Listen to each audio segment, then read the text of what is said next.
Yes. Forud for landsholdsudtagelsen her 12. marts 2024 til kampene imod Schweiz og Færøerne, der ser vi frem på, hvad det er, vi forventer.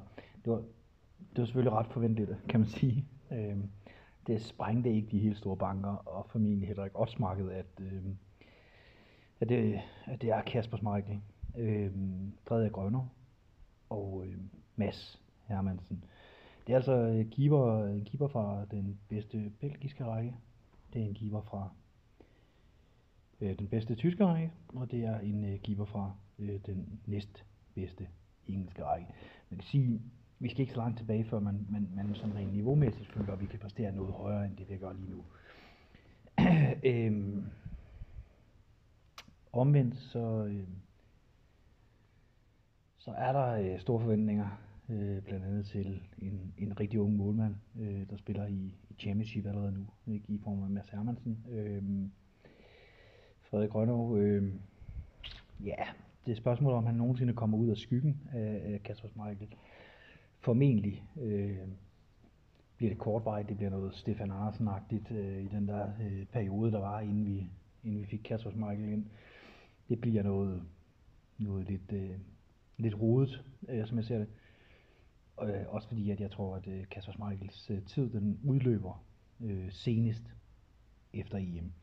Det er meget, meget svært vanskeligt at se, at han skal kunne fortsætte, også fordi, at det niveau, der er lagt for dagen, har været skidt. Men man kan inderligt håbe, og det har man jo set før med keeper, at der kommer et step op, og det har vi også brug for at se, fordi ellers så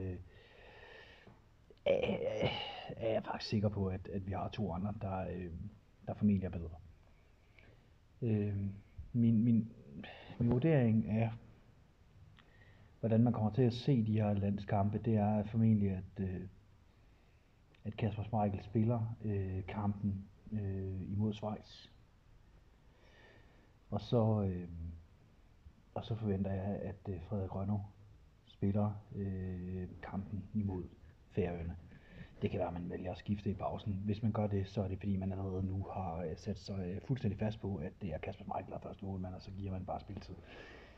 Man kan sige, hvis der er en lille smule tvivl, så vil det give mening, at Kasper Schmeichel spiller første halvleg imod Schweiz. Grønner spiller anden halvleg imod Schweiz. Imod Færøerne vil det kunne ligge til rigtig, rigtig mange ting. Det vil kunne ligge til både, at Kasper Schmeichel spiller første halvleg, Hermansen spiller anden halvleg, det kunne også være Kasper Schmeichel spiller første halvleg, Grønner spiller anden halvleg, det kunne også være Grønner, Hermansen. Der kunne være så mange, der kunne være så mange forskellige former for grupper, man sætter sammen med. Jeg mener egentlig ikke, man skal lægge så meget i det. Hvis Kasper Schmeichel spiller hele kampen imod Schweiz, så har Julemand jo som vanligt ikke valgt at tage de store konflikter. Og det er jo ikke noget nyt, og derfor så forbliver han formentlig på Kasper Schmeichel. Jeg synes, det kunne være interessant, at man spillede to keeper imod Schweiz og to keeper imod Færøerne. For jeg mener faktisk, at puljen lige nu er meget åben. Og vil næsten gå så langt til at sige, at alle tre er i spil, og rutinen ikke betyder det helt store. Fordi at niveauet hos Kasper Schmeichel er så svagt lige pt.